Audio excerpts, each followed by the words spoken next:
Tonight, Fulton County Superior Court has ordered Atlanta Mayor Keisha Lance Bottoms and Governor Brian Kemp to attend mediation after the state sued the city over its mask mandate and COVID-19 restrictions.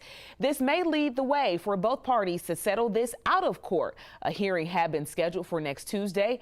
Mayor Bottoms said she called the governor herself last night, hoping the two could air out their differences. He's suing the city of Atlanta over its mask mandate and other COVID-19 restrictions.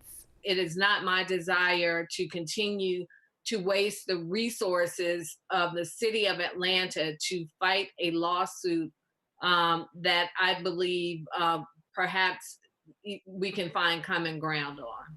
Mayor Bottoms appeared on The Tonight Show with Jimmy Fallon last night, saying she hopes they can agree to disagree. At this point, a court hearing is still scheduled for next Tuesday after two judges recused themselves within hours of each other.